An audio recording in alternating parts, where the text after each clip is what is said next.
This is the Rational Reminder Podcast, a weekly reality check on sensible investing and financial decision-making from two Canadians. We are hosted by me, Benjamin Felix, and Cameron Passmore, portfolio managers at PWL Capital. Welcome to episode 206.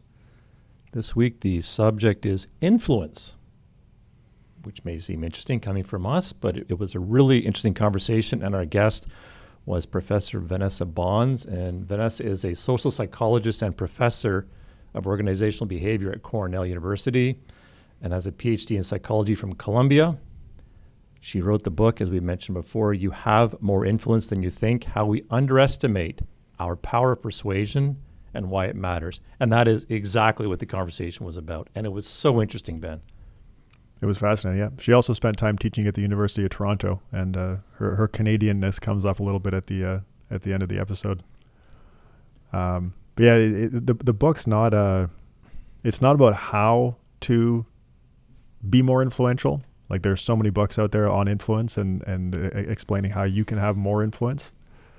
But this book is about how much influence you already have and how you can use that and how maybe you should use it, but also how you've got to be careful with that. And I think it's highly relevant to financial decision making from the perspective of how we live our everyday lives, how we go through each day. One of the big things that comes out of this is asking for stuff, favors, help, raises at work, all that kind of stuff. Lower fees. I've done that. I asked for a lower interest rate on a line of credit once, and they just said, "Sure." Wow. Because they didn't want to let you down. I mean, once you understand, like she talks about the social norms that are at play, it's so interesting. Yeah. So I mean, a great episode, and I think useful tools for everybody just going through everyday life, but also going through big things like asking for a raise, as I mentioned. We did mention, I mentioned at one point during the conversation, a study on expert advice. It came up during the conversation, so I didn't recall the study, but it's expert advice neurobiologically offloads financial decision making under risk by Engelman. And in that study, they find that when people get advice from an expert, they actually shut off the parts of their brain responsible for weighing options and opinions. Anyway, so that comes up in our discussion, as you can see how that fits with the concept of influence, particularly from people in positions of authority. So that's the reference there. So we both really enjoyed her book. And with that, here's our conversation with Professor Vanessa Bohns. Vanessa Bohns, it's so great to welcome you to the Rational Reminder Podcast. It's so great to be here. Thank Excellent. you. And congratulations on your book. I thought it was terrific. So let's jump right into it. So how much impact do people generally have on other people? Yeah, one of my reasons for writing the book is that it turns out we have a ton of impact on other people, but we tend to miss it. And I think if you kind of look at what people gravitate towards in the influence landscape, right, there's so many books on how to have influence, how to, be more influential, and tricks and tips for doing that. And so it really gives you the impression that people kind of feel hopelessly uninfluential, like they need so much help to have impact. And it's funny because as a social psychologist, I've been studying social influence for over 15 years now.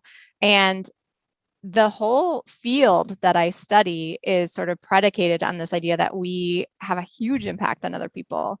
We are social creatures, and we look to other people to decide what to do. We listen to what they have to say. We take their advice seriously. We mimic their behaviors. We are acutely attentive to the people in our world. And if that's true, that means everyone else is sort of looking at us and attending to us and listening to what we have to say.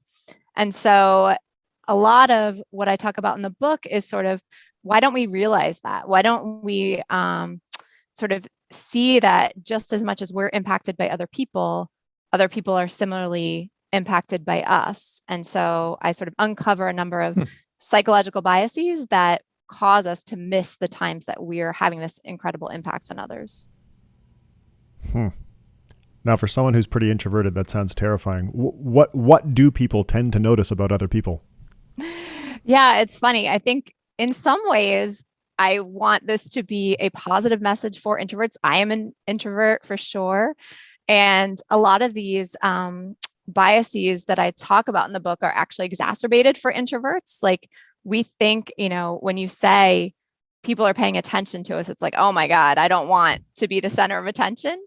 But actually what it means is that we don't have to be sort of this extroverted, typical influencer to have an impact, right? So we tend to think of influence as the person who's standing in front of the room, who's, trying to convince people, who has all this charisma, when in fact, so much of influence is just you being there and going about your daily life and just stating your opinion, even quietly, and people hear it and they listen to it. And one of the things I do is just pay attention to what you're doing in a situation, right? And not the things that we're insecure about, right? Like not the things that we're worried they're paying attention to us, like how awkward we are, or, whatever insecurity we have in a given day about like how we look or what we said. It turns out that people dismiss those things pretty quickly and don't even notice them for the most part. People are pretty generous in their assessments. So they notice us more than we realize as people, as kind of these like general kind of blurry people who are doing these things, but they aren't noticing us in this way where they're judging us incredibly harshly. And so to give sort of a specific example, because it sounds kind of vague, there's a classic study that Tom Gilovich and his colleagues, Tom Gilovich is a professor here at Cornell, did, where they gave people these Barry Manilow t-shirts, which at the time they pre-tested and people were embarrassed to be seen wearing a Barry Manilow t-shirt, although I would totally wear one of those now. And they had them go into a crowd of people, a group of people in a room, and then leave the room under this whole sort of storyline about why they had to go in and leave. And they said, how many people do you think noticed that embarrassing t-shirt that you're wearing? And they thought most of the people in that room would have noticed and sort of been paying attention to this thing they were really self-conscious about, when in fact, most of the people in the room did not notice. So at the end of the day, when we're embarrassed about something, other people really just aren't paying attention to it as much as we think that they are. On the flip side, there's work showing that when we're sort of just going about our ordinary day, doing things we're not acutely self-conscious about, and to take sort of another comparable example, like wearing our everyday clothing, people are noticing us more than we think. And so my colleague, Erica Boothby, did another set of studies where she kind of did a similar thing to Tom Gilovich. She had people come in to the lab wearing their ordinary clothes, and she had them interact with another person and said, how much do you think that person noticed, what you were wearing, just your ordinary clothes? And she found that in that case, people underestimated how much the other person noticed what they were wearing. The other person was like actually paying attention to, sort of the just nice, normal things about them. And so you see these kind of two effects, that when I say people are paying attention to you, you're like, oh my God, I'm so nervous about that. That makes me really self-conscious because it's all the things I wish they weren't paying attention to. When in fact, it's the things that are just kind of you and the things you say and the things you may not realize they're seeing and noticing and potentially taking to heart. Wow, that is so interesting. So they don't notice what you think they notice, but they do notice what you kind of take for granted. Is that an accurate assessment? Exactly. That's right. And why do people not realize this? Like, this is kind of blowing my mind here, but why do people not realize how much other people are paying attention to, and I guess, ... things that may not seem to be that outstanding? We are pretty bad at getting in other people's heads and realizing what they're thinking and seeing, and especially how they're seeing us and what they're thinking about us. And so we kind of walk through the world feeling kind of invisible. So actually the phenomenon that Erica Boothby, the colleague I mentioned, she calls it the invisibility cloak effect. So you feel like you're walking through the world in an invisibility cloak, essentially. Like, you can imagine yourself sort of walking through the park with headphones or sunglasses and just kind of going about your business. And we're so sort of acutely focused on ourselves and sort of nervous about being judged that we don't realize in those moments where we're not being self-conscious, we're just kind of walking around that, oh, people are sort of noticing us, they're paying attention to us. And, if you think about the things they might pay attention to, for example, if we litter, right? People notice that. Mm-hmm. And that suggests a certain social norm. If we throw something in the recycling and someone was about to throw something out, they may realize, oh, that's where I should put this, right? So that's like a simple example of ways in which people might notice these just everyday behaviors. You're not thinking about like, oh, other people are watching me throw this out, right? But they are noticing that, and then they may be copying that behavior in turn. How does being in the presence of other people affect experiences? Yeah, so this is really interesting. So, on the one hand, kind of having people notice us more than we realize means that they may mimic the things that we do more than we realize, and we can sort of set social norms. Another thing that means is that we can also impact the way people feel about certain experiences. So there are these fascinating studies where researchers either have people enjoy something like chocolate by themselves, or they enjoy it with another person in the room who they don't speak to and they don't look at, but they know is eating the same chocolate as them.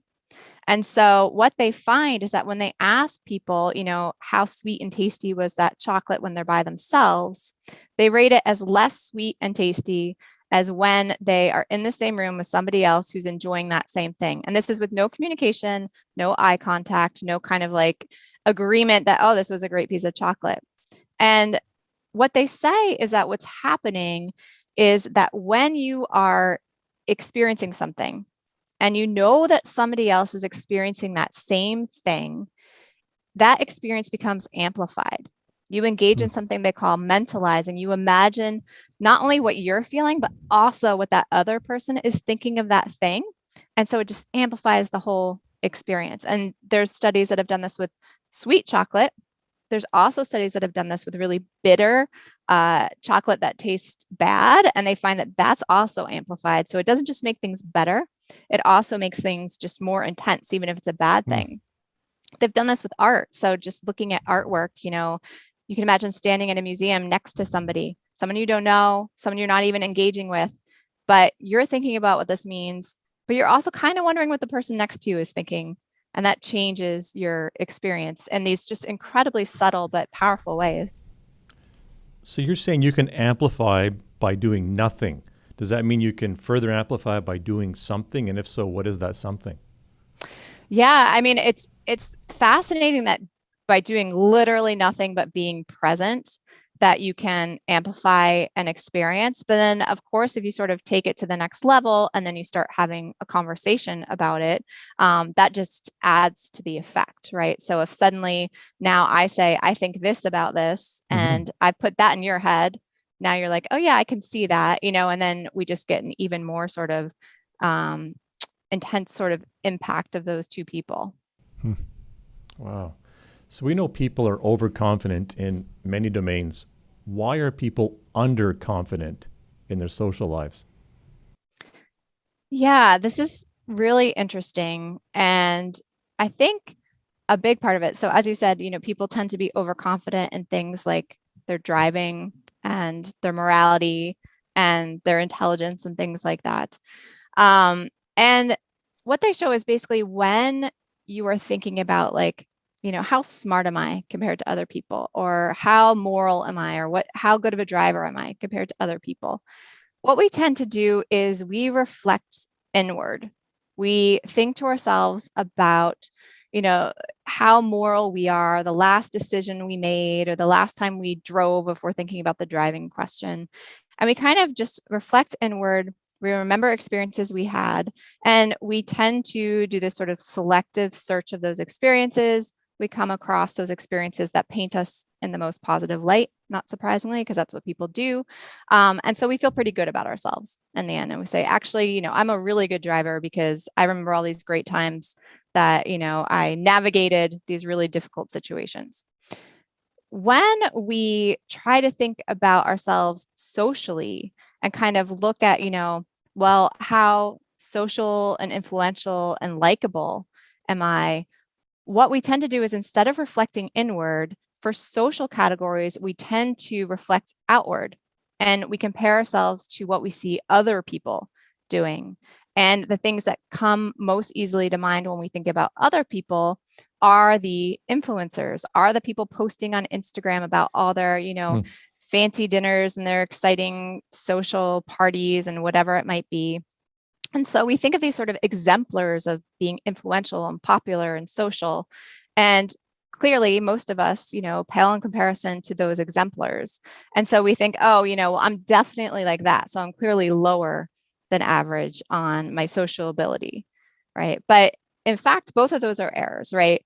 They often say, like, the average person thinks they're smarter than the average person. And in this case, the average person thinks they're less social than the average person. Mm-hmm. And they're both errors because that's impossible. But we tend to kind of make this assessment by turning inward when we're thinking about something about ourselves, but outward when we're thinking about, well, how social am I? This kind of social category. That seems like a pretty big deal. What are the problems that stem from that underconfidence? Yeah, this kind of general underconfidence in our ability to influence other people and how much other people are going to like us if we interact with them, and sort of how central we are to our networks, it could do a couple things. So one of them is that it can make us hold back and miss out on opportunities. So, if I think that basically no one's going to listen to me if I say something, or it's not really worth me stating my opinion, of course, I'm just going to hold back and not even bother in a lot of cases. And so I may either not ask for something or not state something. I may negotiate myself down before I actually do ask for something. So one thing people do is they think, I could never sell that. I could never get that. And so I'll ask for less. And so we basically kind of ask for less, miss opportunities, and don't sort of take advantage of the influence that we actually do have because we underestimate it. On the other hand, some people go in the other direction. And if we feel underconfident about our ability to influence people, get them to do the things we want, again, convince them of things and our persuasive abilities, we may think that to do that, we have to come in like guns blazing, right? We have to be super aggressive and overly assertive to get people to listen to us, to get people to pay attention to us and do things for us.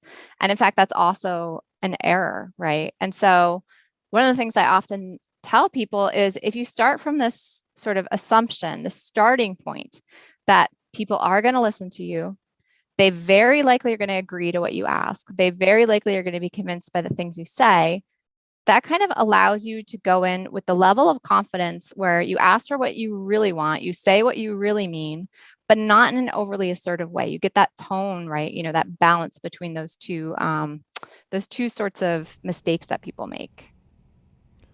I have a similar question to Ben's.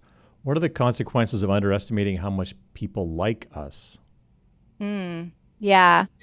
So, with this one, and this refers to something called the liking gap, which is basically the tendency for us after we interact with someone to assume that they liked us less than they actually liked us. And I love these studies. They basically get people to come together and have a conversation. They separate them and then they ask them, like, how much did you like that other person? How much did you enjoy the conversation? How much would you want to hang out with that person again?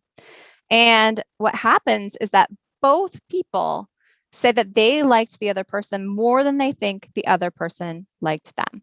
Wow. So this is a bias where we basically, we really enjoyed that conversation. We walk away, we feel like, okay, that was just a pleasant conversation. But we think, but here's all these things I did wrong. I talked too much, or I didn't ask enough questions, or, I was so boring. I'm sure they didn't like me as much as I liked them. And so, of course, one clear consequence is that we all want to be liked. That's a huge part of being human. We want to, feel like we're part of the group. And as many times as people say, like, not everybody needs to like you, and like we try to convince ourselves that it's okay, I mean, it still hurts. And so this idea that we walk through life kind of with a biased assessment of how likable we are is important just to our basic self-esteem, right? But then there's also, on top of that, my domain of social influence, a lot of social influence occurs through liking. And if you think about it, if a friend you really like tells you should check out this podcast, Rational Reminder, it's amazing, you're so much more likely to take that recommendation than if someone you don't like that much makes that same recommendation. And so what it means is that if actually people like you and you have this conversation, you're actually pretty charming, but you don't realize it, and you're talking about some podcast you like or some movie you like, people are going to take that recommendation more seriously than you think because they like you more than you realize. And so not only, is it just on a basic level kind of reassuring to know that we are just more likable in general than we give ourselves credit for. And that, again, I think this effect is one of the ones that's exacerbated for introverts. And so I think that's especially reassuring for introverts. But at the same time, it means that also when we say things, people are taking them seriously because they think we have interesting things to say. So given that, and by the way, this is all so relatable as an introvert, I can feel everything that you're talking about. It's a little bit stressful. I'm just kidding. Well, why are people so worried about saying the wrong thing? Yeah, there's this idea that if we say the wrong thing, people are going to jump down our throat. I think it's a very common fear that many of us have these days. And to some extent, we've seen that to be true on social media and on certain platforms. But we kind of think that that's true in everyday life, that if we're in a conversation with friends or at a party, that we have to be so careful and watch our words and, not say something that could potentially offend someone. And in fact, those fears are really overblown. In fact, as I mentioned earlier, people's assessments of other people are actually much more generous than we give them credit for. And we will work hard to understand what someone's trying to say if they are being inarticulate. So a lot of us worry that I'm just being so inarticulate. Like we really work to make sense of things that people say. If you listen to conversations, like there's so much jumbled language, but somehow people are they're working at figuring out what the other person really means, and also when someone says something that, we find we're like, did they mean that? Like, could they have possibly meant that slightly offensive thing? We tend to give them the benefit of the doubt so much more than we think, right? We hate making a scene. We hate making things weird and awkward. And we're very unlikely to actually call someone out in person, face to face, for something that they've said. We're much more likely to gently question or try to understand or just let it go. And all of that comes into play. And yet we think, we still have this impression that like, if I say the wrong thing, they're going to be super judgmental of me. So even though we tend to let it go, are people by default, do they believe or disbelieve by default when they assess information from other people? Yeah, this is another place where sort of the common intuition, right, is that people are just these, they're just there watching carefully for you to say something wrong, to say like, oh, that was inaccurate, right? Like, I know that wasn't true. And again, I think a lot of that does come from some of the norms that we see on social media these days, or some of the norms we see in like, the news and the 24-hour news cycle, that makes us think that that's how people communicate these days, that in the end, we're all just waiting to shout gotcha at every moment. But actually, the research shows that, in fact, people are inclined to believe the things you say when you say things. Not necessarily, if we're talking about politics and you're on the other side of the spectrum and, I already have a sort of predetermined idea about what I think about something and you say the opposite, right? It's not those situations, but we think that that's influence, right? We think those debates about politics are like, that's what influence is. But really, there are so many more things. There's just, explaining, some vacation I went on or a restaurant I went to or why someone got fired or promoted at my job. Like so many of the conversations we have with people are more about those kinds of everyday things. And those everyday things still shape bigger picture important things, right? If I'm talking about like, oh, my colleague got promoted and she didn't deserve it because of X, or she didn't get promoted and it was the right call because of X. I'm basically sort of communicating social norms about who's deserving of promotions and why. I am communicating these actually underlying important sort of themes and norms and ideas. And people are believing what I say, right? If I say like she didn't deserve it for X, there's no reason for them to doubt me. And in fact, there's a famous language theorist named Paul Grice who has these maxims of human communication. And one of the fundamental maxims is that for human communication to work, we have to default to believing what the other person is saying, to believing that the other person is not just saying a million lies to us, right? Because how would we even communicate then? If every time you said, oh, I read this book and I was like, I don't believe you read that book. And you're like, and then I went and checked out this new restaurant. I'm like, I don't think you really did that. Like there has to be sort of just a basic level of belief for us to be able to communicate. But again, we kind of assume that the fundamental way of interacting is this underlying disbelief, but that just couldn't be true logically. That's really interesting. So much of communication is based on believing, but that's when you know the other person. You mentioned social media. What's the impact of being anonymous, either you or the person posting is anonymous? Does that change that dynamic? Yeah. So, I mean, there's so many things about social media that change a lot of these dynamics. So certainly the anonymity, the fact that you can kind of say things and the other person doesn't know who you are, and that the other person doesn't know who you are, changes things. At the same time, there's definitely elements on social media where things get out of hand and, people say things that they wouldn't say face to face. I mean, that's undoubtedly been documented. But I also think that happens less than we think as well, that we often post things and people try to engage with us in good faith in many cases.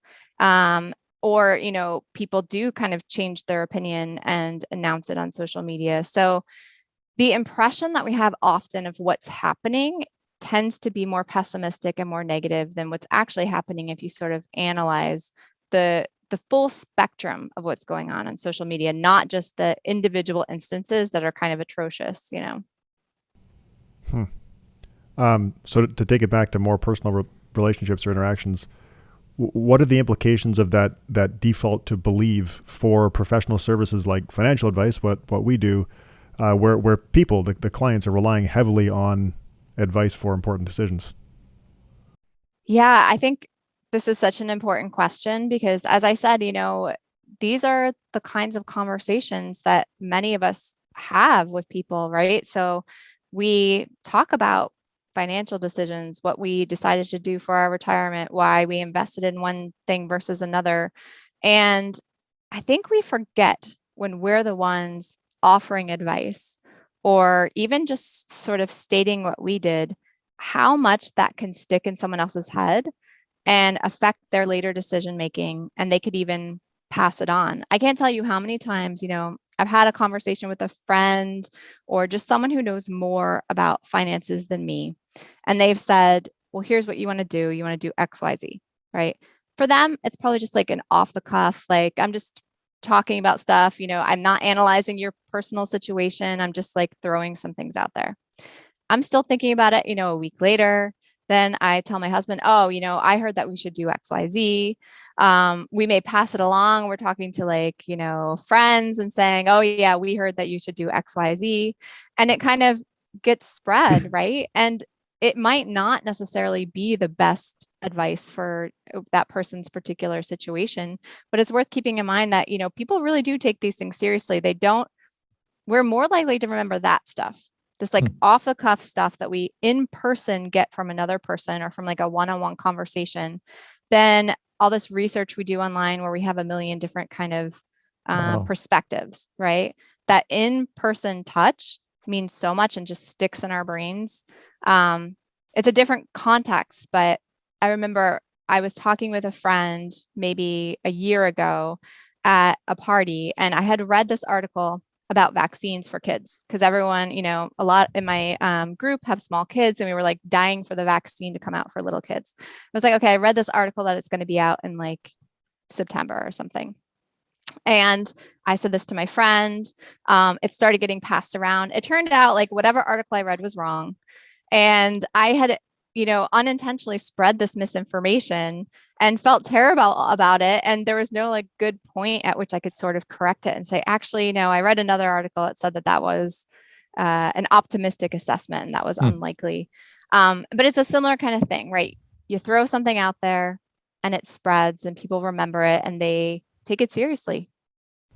That is fascinating. So I was thinking about professional interactions, but you're saying that people in general should be careful about what type of financial information or whatever they provide, because that can be a bit of it can be amplified throughout a social circle. Yeah, I think so. And I mean, on a professional level, when you add the authority piece that like, oh, this person has authority, I'm really going to take what they say seriously. It's, I think, even more exacerbated. I mean, that person probably has more expertise, and so maybe you should be taking their opinion more seriously. But at the same time, and this is just speculation, I don't have research on this, but it's possible that you'd be less likely kind of research alternatives in that case and just kind of take that person's word at face value and think, okay, I'm just going to go with that. I'll in the introduction of the episode, I'll say what the study is, but there is a study on that specifically where when people are getting information from a trusted authority, they turn off their critical thinking stuff. Now, on your comment about the qualifications and stuff like that, that's a big problem in financial services, which is kind of why I was curious about the question. Like the bar to give financial advice as a professional is actually pretty low, which is kind of scary given what we're talking about. Yeah. That makes a lot of sense. But does that authority transfer from one realm to another? Like if you're not an expert in finance, you're an expert in some other domain, does that authority go between domains? Yeah, so there's research that shows it does. That's why at like makeup counters, they have the people wearing, doctors' lab coats and looking like doctors, because anything that conveys a sense of authority just makes us think that person knows better than me, right? That person looks like they know. There's another great study I love where they had two people jaywalk across the street. One of them was just wearing ordinary street clothes. The other person, they looked exactly the same. It may have been even the same person, just dressed in two different sets of clothes. The other person was wearing a suit, like a business suit. And so many more people followed the businessman across the street. And when you think about it, like that person does not know more about whether it's safe to cross the street, right? But there's something about that aura of authority that makes you think that person, I should follow that person. I wonder how much authority you have by wearing that Rational Reminder hoodie right now. That's right. So back to the question about believing. Is this tendency for us to believe others, is this how scammers work? Yeah, it is. And this tendency to believe what other people say is on the whole a good thing, right? It allows us to communicate. It allows us to cooperate if we trust other people by default. We can cooperate. It basically is a very human sort of aspect for a social animal, right? But there are these outliers who know this and wind up exploiting it. And they know how hard it is for people to disbelieve someone and then even more than that, call them out on it, right? So even if we have our doubts in many cases, even if we're like, that something seems fishy about this, or I'm not really sure, there's so many examples where people just don't say anything because it would be so awkward and uncomfortable for everybody involved if you actually were to call them out on these doubts that you have. In fact, so I talk in the book about Kevin Mitnick, who is was a social engineer, which is essentially a hacker who doesn't use, computer code to hack into other people's computers and passwords. Instead, he uses social engineering. So he actually asks people and talks to them and has conversations and uses cover stories and persuades them to give him their sensitive information or their passwords and things like that. And he wrote a book. Now he's kind of on the good guy side and he helps companies prevent this kind of attack. But he wrote a book, Ghosts in the Wires, where he talks about how he hacked into Motorola years ago. And this is before he went to jail for doing this. And he would call up people who worked at Motorola and come up with this cover story. And there would be moments where they were like, wait a minute, I'm not really sure if I should be giving you my password. And, he would just give some reason why it was okay. And they'd just be like, well, okay, and at the end, because to really push and say like, no, I don't want to do this. I don't feel comfortable. I don't trust you is just not part of human nature, really. It really goes against our nature. It's hard. And so people have to be trained to do that. Yeah, that's unreal. I kind of related to that. Given the propensity that we have to believe other people, how much of a problem is, and from your book, you reference Princeton philosopher Harry Frankfurt, how much of a problem is bullshit? Yeah. It's funny. So these scammers, right, they lie. So they outright just lie. Bullshitting is not lying. The difference between bullshitting and lying is that at the end of the day, someone who's bullshitting just doesn't care whether they're telling the truth or not, right? They're just saying words and they don't have any sort of inclination to make sure that what they're saying is true. And so what that can do in the end is it's similar to sort of spreading lies or intentionally spreading misinformation. You can wind up unintentionally spreading misinformation or putting things in people's heads that make them kind of doubt like whether a vaccine is safe or, whether they should wear a mask or whatever it might be. I mean, those are the things that are probably most top of mind for people in terms of misinformation right now. But they can throw things into the ether without really caring, without really having this sort of concern about accuracy that can then allow sort of ideas to spread because people run with it and they think, well, that sounds maybe plausible and someone said it. And so if somebody else said it, again, we're social creatures. We look at what other people think. We think, okay, if someone else said it, maybe I don't have to vet it as much, right? So what can people do to minimize their BSing? Yeah, there's actually research on ways in which you could sort of reframe that moment when you're about to spread misinformation or put something out there without any concern for the truth, where you suddenly become concerned for the truth, right? It's really about, most of us say in general, like, I wouldn't want to spread misinformation. I wouldn't want to be part of the problem, right? In theory, we feel that way. But in the moment, we just talk, right? People feel like they need to fill a space. Sometimes it's just fun to spitball ideas. Sometimes we're on social media and we just, something grabs our attention and we're like, oh, other people might want to see this, click, retweet. And so some researchers actually at the University of Regina, Gordon Pennycook and his colleagues have shown that if in the moment you can reorient people towards caring about accuracy, reminding them that actually they don't want to be part of the problem, right? That you actually should care about whether the things you say are true. You actually should care about, whether the information you're spreading on social media is accurate. And if you could just remind them of that and say, actually, is this accurate? Do you think? People take a beat and then they kind of reflect and they're less likely to, for example, share misinformation or share things that they're not sure are exactly accurate articles. So it's really more about keeping it top of mind, because often we both, when we're just not thinking, and so being more mindful is one way to sort of slow down the churn of just BS that gets circulated out there. Is it as simple as just inserting that expectation of accuracy?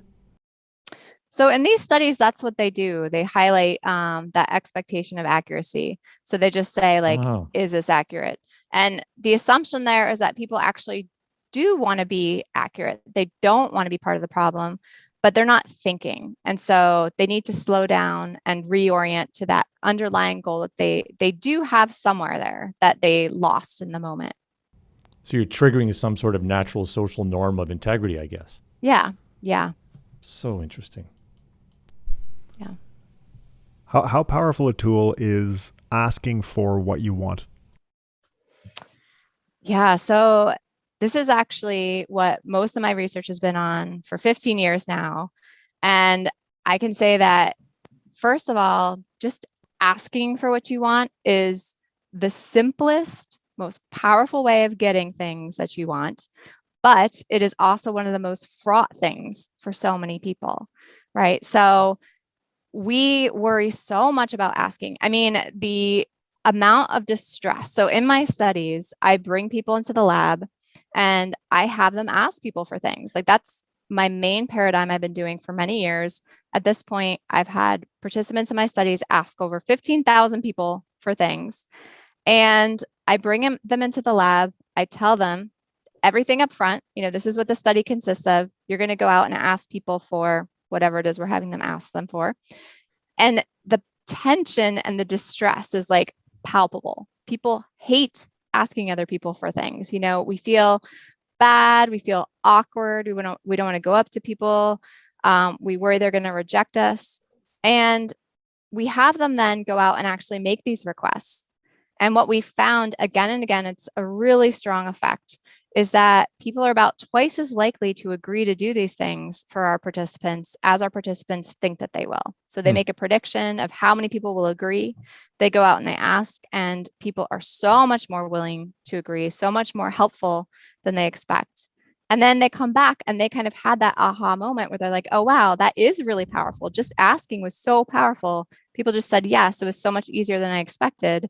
And that sort of, all that anxiety is released, and they wind up being really happy at the end of our studies. Is this one worse for introverts too? We haven't looked at that specifically, but I would not be surprised.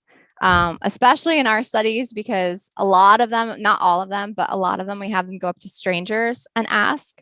And so I'm pretty sure that would be true, although I can't say for sure. And then after that realization that they can ask, is it easier for them to ask after? That's such a good question. And I don't know the answer. I think so. I have not looked at this empirically in my studies, but there is this person who has this game called rejection therapy, which is actually a very fun, silly game that a lot of people swear by. And basically what you do is every day you draw from this card. I think it's online now, and you get just a randomly assigned thing, and you try to get rejected by asking someone for something. So you're supposed to ask people for things that are kind of crazy, to kind of get over this fear of rejection and to realize that it's not so terrible to ask people for things. And actually what they find is half the time, it's hard to get rejected. It's like harder to get rejected than you think. So some of the things are like, ask someone to give you a compliment. And people just do, or there's some other funny ones where it's like, ask a police officer if you could sit in the front of his cop car, ask, someone to make Olympic rings out of donuts at like Tim Hortons or something.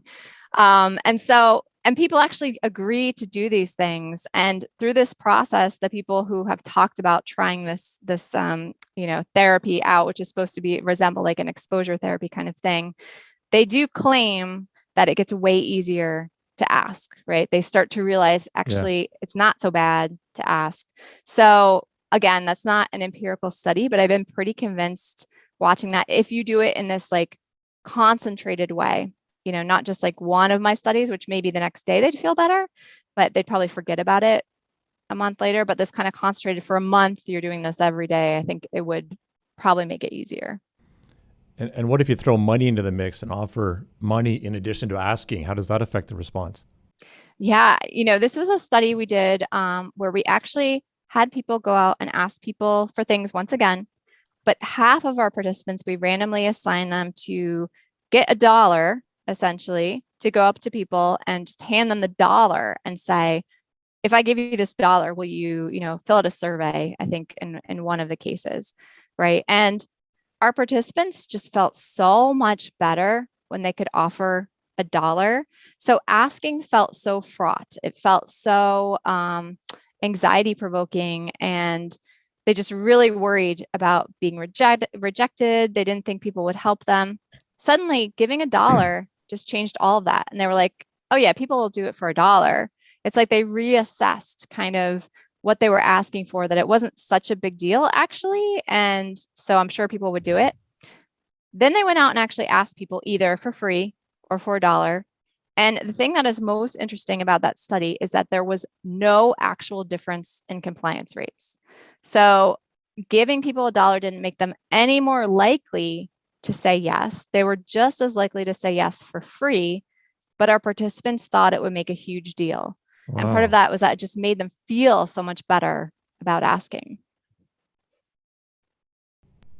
Now, are people as responsive to large requests as they are to small ones? So we have played around with changing up the size of the request. And what we found is kind of similar to the $1 thing, where the people asking think that the size of the request makes a huge difference. In some ways, when we ask someone for something, we almost imagine that they're doing like a cost benefit calculation. Like, how big is the favor that you're asking? How much time is it going to take? How much am I going to get back for it? And so when we ask our participants, how many people do you think will agree to do this 1-page survey? So a lot of times we just use simple surveys so we can manipulate it pretty easily, versus this like giant packet of like a really thick survey, right? That's like this many pages. Our participants think that many more people will say no to this giant packet of surveys, not surprisingly. Again, though, when they go out and ask, we actually found no difference. So I don't think that means size doesn't matter. Like, clearly, if they went out and asked people for, $200 or something, they're going to get a lot more no's. So it's not that size doesn't matter, but I think what I take from a lot of the studies we've done is that the size of the request matters less than we think, that often we can ask for more than we think that we can, and we kind of undersell ourselves. I think we'd be surprised by how much people are willing to do for us if we just asked for what we really needed or wanted or thought we deserved. And are indirect requests as influential as direct ones? Yeah, this is another really interesting one. So in these studies I'm explaining, we gave people a script. We said, go up to people and say, will you fill out a questionnaire? Some of them were, can I borrow your cell phone to make a call? And they would call us back at the lab so that we made sure that they had someone's cell phone. Some were like, just will you sponsor me for a charitable race, things like that. And so in all those cases, they were asking directly, right? They were saying, will you do this thing? When we asked participants in another study, do you think it would be more effective essentially to ask directly like that, can I use your phone to make a call? Or to kind of hint indirectly and beat around the bush and say like, I really could use a phone to make a call, right? I'm trying to get that person to offer that phone. They think that it's actually going to be a little more effective to ask indirectly. And I think part of it is we think that's polite. We think it's, allowing the person to decide whether they want to help. But when we ask people on the other side of the equation, which one are you more likely to agree to? They said the direct request, because at the end of the day, if someone's hinting, you're not really sure if they're asking you. It also is pretty easy to kind of pretend that you didn't hear them or interpret it differently, or, you don't actually even have to say no. A big part of it is that if I ask directly, you have to say no if you want to get out of it, right? And that's really uncomfortable for people. But if you ask indirectly, they can kind of, again, pretend not to hear you, pretend you didn't really ask them. And so asking directly makes a big difference, but we don't realize how important it is to just come out and actually ask directly. You could do it warmly. You could still be polite, but you still have to ask directly.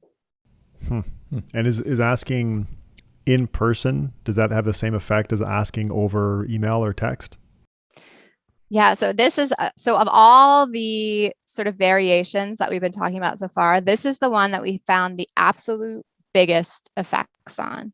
So we had participants ask for, again, just a simple thing, will you complete this survey for me, do me a favor. And we had them either ask over email or face-to-face in person. Both cases, in one of our studies, we had them ask strangers. We've done other studies where we've had them ask over Zoom, over the phone, over email, and they've asked friends. So we've done it in all sorts of different iterations. And what we found is that when we ask participants, how many people do you think will agree to this request over email and in person, they thought it would be about the same. And again, if you think it's a cost-benefit calculation, if you think this person's going to decide whether they have time for this and whether it's worth it, and then they'll make a decision, right? You would think like, it doesn't really matter how I ask, they're going to make that decision regardless with this cost benefit calculation. But when we actually had them ask, in person was 34 times more effective than email. Biggest effect I've ever found in my life. It was just huge. Wow. Yeah. And, in person, again, people really underestimated how many people would say yes, right? They thought that they'd be rejected much more. Over email, they were rejected so much more than they expected. So they really overestimated how many people would say yes. So it was a complete flip of the effect. And it definitely showed us that so much of this is a sort of face-to-face phenomenon for sure. So why is it that people are so hesitant to ask for what they want? As I said, when people come into the lab and we tell them they have to ask people for things, it's so anxiety provoking. And I think there's so many things going on. Asking really opens us up, for rejection, which is one of the worst things because we're social creatures. Being rejected is really painful and suggests that maybe, our relationship isn't what we thought it might be with this other person. Maybe I'm not deserving of that person's help. Maybe they don't really like me. There's so many things you can read into rejection. But even if you're not rejected, there's a sense of vulnerability. If I'm asking you for something, it means I can't do it myself. Maybe you're going to think less of me because I asked for this. There's also a sense of like burdening the other person, and we don't like to feel like burdens. But actually, there's also research showing that we think asking someone for advice is going to make them think less of us. But actually, when we ask someone for advice, they think we're smart. Like we think that person must think I'm really smart if they're asking for my advice. Exactly. And I feel pretty good about it. So there's this kind of misperception about how we're going to be judged when we ask for something that turns out not to be the case. So it's hard to say no. If we change that perspective, change the perspective from the asker, so you kind of know you can get what you want because it's hard to say no, to the askee. In the position of the person being asked, why is it so hard to say no? Yeah, it actually goes back to what we were just talking about this idea that we're social creatures and rejection is a painful thing that suggests, we're kind of we don't have the relationship we thought. We're not part of the group the way that we thought.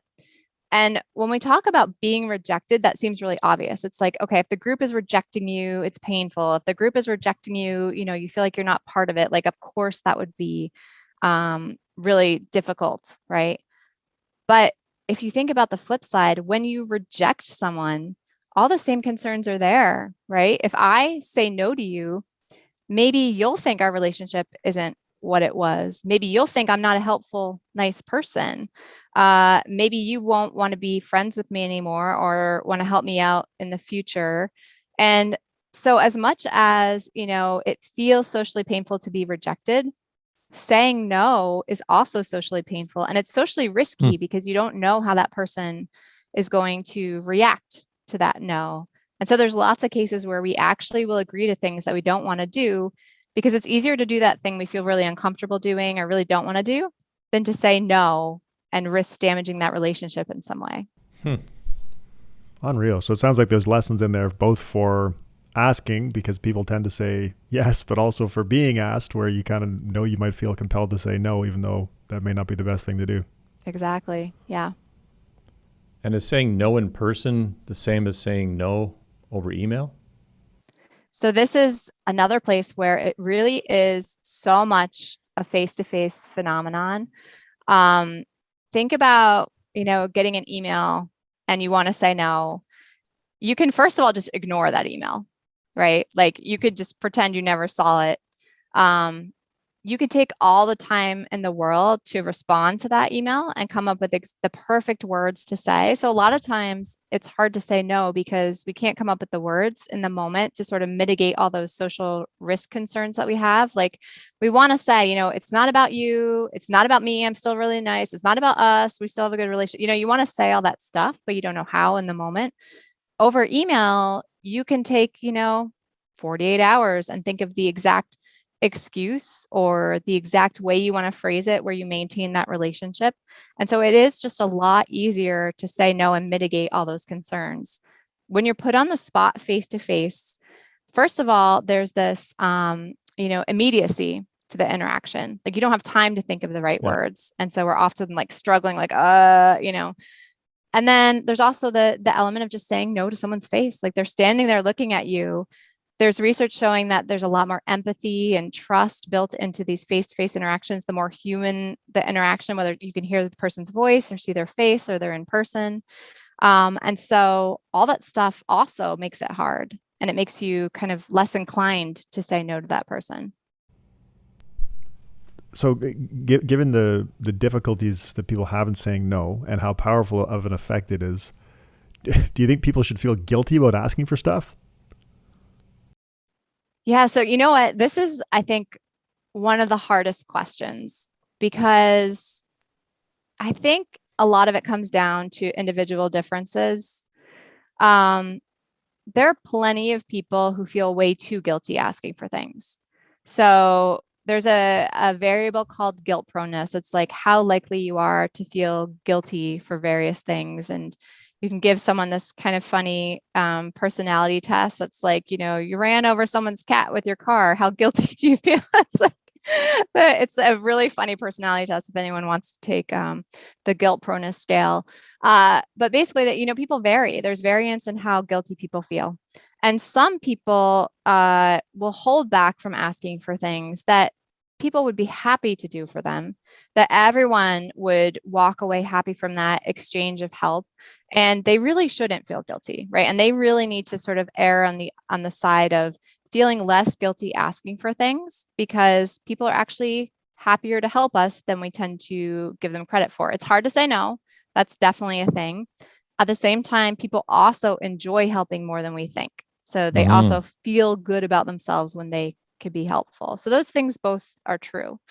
On the other hand, there's some people who don't recognize, the burden that they could potentially be placing on people when they ask for things too often, or ask for things that are too big, or ask for like inappropriate things in some cases. And so those people could potentially err on the other side. So I'd say less than like the feeling of guilt, I'd say being more mindful, I think, of our own tendencies, sort of self-reflecting on our own tendencies, being more mindful of some of these dynamics can maybe help us recalibrate and figure out where we are in that sort of on that spectrum. No, that's a big takeaway, though, that people, not only is it difficult to say no, but people actually like helping or yeah. Yeah. So there's some recent research showing that is also a major driver of some of my findings, where people, say yes more than we think. And so I was actually thrilled to see that, because I felt like that also had to be true. There's people do find it hard to say no, for sure, but they also like helping. And so both things are definitely true. How do people respond to requests to act unethically? Yeah. So this is where I sort of alluded to this a little bit about, there are cases where we need to be more mindful if we ask for potentially inappropriate things, about the fact that it's hard for people to say no. And so we've done some studies which are probably my favorite studies that I've ever done, where we've had our participants, up to now we've been talking about bringing people into the lab and having them ask for favors and like innocuous things. But we wanted them to ask for unethical things to see if they would make the same mistake. Like, is this just about, people are more helpful, like we were talking about, than we think? Or is it something bigger? Is it really about this inability to say no? And so we came up with this very fun paradigm, I think, where we told participants to go into libraries on campus and ask people to vandalize library books. And so we took a bunch of books off my shelf and we put the, codes on the spine of the book to make them look like library books. So we didn't actually hurt any library books. Sometimes I get hate mail about that. I love libraries. But we had these books that look like libraries, and we had our library books, and we had our participants take these books into the libraries and say, hey, I'm playing a prank on my friend, but they know my handwriting. Will you just write the word pickle and pen in this library book? And they would hand over the library book, hand over a pen, and see what people did. And just like in our other studies, they guessed how many people would agree. And then they actually went and asked and kept track of how many people would agree. And just like in our other studies, they thought most people would say no, right? They really thought, like, of course, people are not going to agree to this. And I'll be honest, we didn't think it would work. As the researchers, we were like, this is crazy. There's no way people are going to do this. But when they actually went into the libraries and asked people to do this, 64%, so more than half of the people they asked, agreed to vandalize these library books. It was crazy. And again, it's not that they didn't care, so some people are like, oh, well, people just didn't care. They didn't think it was like such a bad thing. They would say things like, this is wrong. I don't think we should do this. I think that we're going to get into trouble for this. So they clearly were coding this as like, this is a wrong thing to do. But even though they were uncomfortable doing this thing, they were more uncomfortable saying no to this person standing in front of them, asking them for something. And so they just went along with it. Yeah, that's crazy. Yeah. We touched earlier on positions of authority when we were talking about professional financial advice and the person in the business suit. Do people in positions of power or authority realize how much influence they have? Yeah, this is also a sort of fascinating counterintuitive aspect of this, is that you would think that someone in power is super aware of the influence that they wield, right? So one of my colleagues, Adam Glinsky, has this quote he likes to use, that when you're in a position of power, your whisper sounds like a shout to people who don't have power, right? So you say something small and it just really lands on other people. They feel like, oh, that was a command, not a suggestion, right? And so you would think if you wield that kind of power that you would be sort of hyper aware of it. You have this position. But in fact, there are all sorts of psychological effects of having power that exacerbate a lot of the things we've been talking about. So people in positions of power are less likely to take the perspectives of people who are in lower positions of power. A lot of that, is purely practical. It's like they just don't need the people in lower positions of power as much as the people in lower positions of power need that high power person, right? So if you're in a low power position, you're like, what makes this person tick? What motivates this person? What, are they gonna be offended by something I say? What will they like that I say? When you're that high power person, you say things and you don't worry about how everybody's taking it so much. And so you tend not to realize that actually that person felt like they couldn't say no to that request that you made, or you told them, that this was just a suggestion, but they took that as like, that was actually a command. And so we tend to kind of miss the ways in which we put pressure on people when we're in power positions, and that they can't always speak up and feel comfortable saying no to us. So what can people do to become more aware of their influence over others? Yeah, so there are a few things I talk about in the book. One of them is that part of the problem with being able to see our own influence is like purely physiological, right? We look out from our own two eyes in our heads and we see everything else that's happening around us. We see all the things other people are doing that are impacting us. We see all the things other people are doing that are impacting each other in the situation. And the thing missing from that scene is us, right? We don't see the ways we're contributing. We're not usually part of that situational display that we're sort of imagining. And so one thing to do is to do little exercises where you get out of your own head and you start to sort of visualize situations from a third party perspective. My colleague, Eli Finkel, has done this with married couples, and it has these really incredible effects. So what he does is he calls it like a 21-minute intervention, very quick and easy intervention where 3 times a year for 7 minutes, you sit down and you write about the last argument you had with your spouse from a third party perspective. You just imagine watching this argument take place, right? So you're not in your position, you're not trying to get in the other person's position either, because we're not actually very good at that. Just a third party, totally neutral, watching this happen. And what he's shown is just doing that 3 times a year for 7 minutes as this little writing exercise actually reduces the decline that many newlyweds feel or experience over the first 2 years of marriage. So sorry, newlyweds, but usually marital satisfaction goes down in the first 2 years of marriage. But he actually shows that doing this little intervention keeps it steady. And part of that is that you start to realize the ways you contribute to certain dynamics that are happening, right? What are you doing that people might be reacting to in this situation? And that's something a lot of leaders can do as well. You're looking out, seeing like, why are you all acting like this? Get out of your own head. What are the things you're saying that they're responding to, right? Because especially when you're in a power position, people are very much responding to what you're saying and doing. So that's one thing. Another one is something called, instead of taking perspective, which is a common sort of recommendation, something called getting perspective. So when we try to take perspective and see how other people are experiencing the things we say or ask or do, we're actually pretty bad at it because we're trying to figure out what they think about something while searching our own heads for like an understanding of why they do that thing, right? So we never actually get out of our own heads, and we make a lot of mistakes trying to jump into someone else's head. And so what research has shown is if you actually get perspective, which is super simple, it really just means asking people more questions.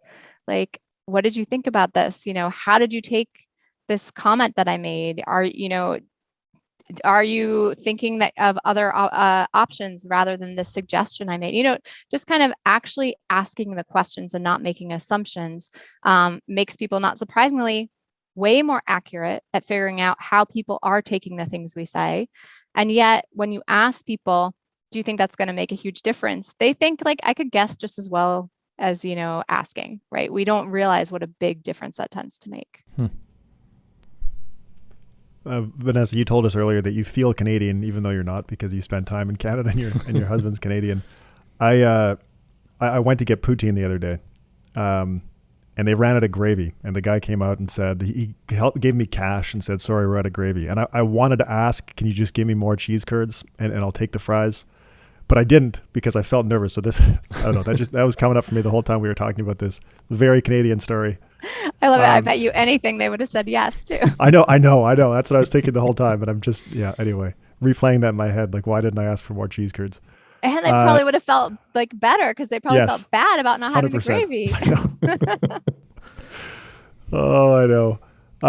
Okay, so to generalize on that little anecdote, what are the costs of not being aware of the influence that we have over other people? Yeah, I mean, in the end, you lose out on a lot of cheese curds. It's a major cost. I mean, that's such a good example of all these like little missed opportunities where it's like, just first of all, the small day-to-day things that we could ask for that people would be happy to provide and that would have ended with both parties feeling good, right?